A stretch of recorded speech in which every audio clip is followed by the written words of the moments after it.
कश्यप जी बोले, भाद्रपद मास के शुक्ल पक्ष में कर्मा एकादशी तिथि को केवल उपवास मात्र से स्त्रियां सब पापों से मुक्त हो जाया करती हैं। अपने कर्म तथा भ्राता के धर्म के प्राप्ति के लिए झूर देवता का स्थापना कर 16 प्रकार से पूजन करें। विश्वामित्र जी बोले, इस व्रत का एक वृतांत मैं सुनाता हूँ, आप लोग ध्यान देकर सुने। पहले सतयुग में द्विशर्मा नाम के एक राजा थे, उनके 2 पुत्र थे। उनका नाम कर्म और धर्म था। कुछ समय बीतने के बाद द्विशर्मा स्वर्ग को प्राप्त किए और कर्म और धर्म दोनों भाई घर का कार्य देखने लगे। धर्म की स्त्री सुंदर स्वभाव वाली और प्रतिव्रत धर्म का भली भांति पालन करने वाली थी, और कर्म की स्त्री कर्कशा तथा नित्य प्रति झगड़ा करने वाली थी। धर्म की स्त्री प्रत्येक वर्ष कर्मा एकादशी का व्रत किया करती थी और झूर देव का पूजन करने के बाद ऋतुफल उस रोज खाती थी। दूसरे दिन प्रातःकाल नित्य कर्म से निवृत्त होकर दही भात और कर्मी के साग के साथ पारण करती थी। इस व्रत के प्रभाव से सभी प्रकार के विघ्न नष्ट हो जाते हैं और मृत्यु लोक में सुख होकर अंत में स्वर्ग की प्राप्ति होती है। कर्म की कर्कशा स्त्री कभी भी व्रत नहीं करती, सर्वदा भात बना करके माड़ को, भात के रस को खराब जगह में फेंक देती थी। इस कुकर्म से उसके कर्म गृह छोड़कर भाग गए। अनंतर राजा भी अपने कर्म को ढूंढने के लिए जंगल को प्रस्थान कर गए। रास्ते में राजा अपने मित्र के यहाँ कुछ समय के लिए ठहर गए, किंतु वहाँ भी उनकी विपत्ति पहुँच गई। चोरों ने उनके मित्र का धन अपहरण कर लिया। राजा ने वहाँ से भी जंगल के लिए प्रस्थान कर गए।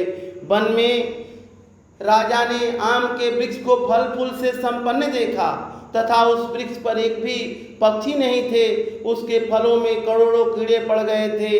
राजा वहाँ से भी आगे के लिए प्रस्थान किए।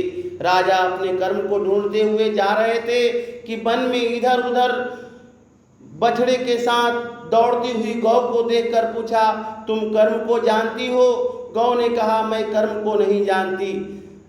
राजा व्याकुल होकर और अपने जीवन से निराश होकर तथा दीर्घ गर्म श्वास को छोड़कर जमुना के तट पर गिर पड़े। तभी ऋषि के स्वरूप को बनाकर उसका कर्मदेव बोला कि इधर आओ, और उनका दाहिना हाथ पकड़ करके जमुना में प्रवेश कर गए। वहां जाकर राजा ने कहा, हमारे घर को छोड़कर कर्मदेव भाग गए हैं, इस कारण से मेरी संपूर्ण संपत्ति नष्ट हो गई है।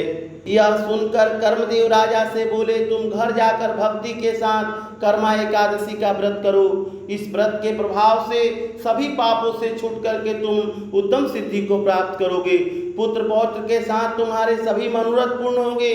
तुम घर जाकर कर्मा एकादशी का व्रत तथा झूर देव का पूजन भक्ति के साथ करो। सभी पापों से मुक्त होकर मरने के पश्चात तुम परम पद को प्राप्त करोगे।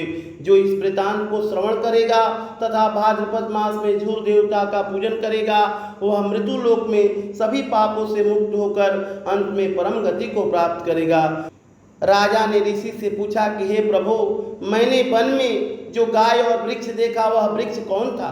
वह गाय कौन थी? ऋषि बोले कि हे राजन, वह वृक्ष दूसरे जन्म का विद्वान पंडित था, किंतु शास्त्र में निपुण होकर के भी विद्यार्थियों को विद्यादान नहीं करता।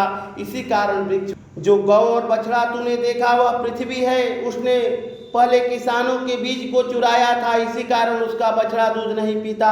यह कहकर कर्मदेव अंतर्ध्यान हो गए। राजा भी अपने घर आकर कर्मा एकादशी का व्रत करना प्रारंभ कर दिया।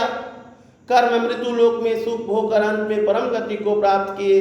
इसलिए आप लोग भी कर्म शर्मा के समान झूर देवता का पूजन कर कर्म शर्मा के वृतांत को श्रवण करें। हे विप्र, यह सब व्रतों में उत्तम व्रत मैंने आप लोगों को सुनाया।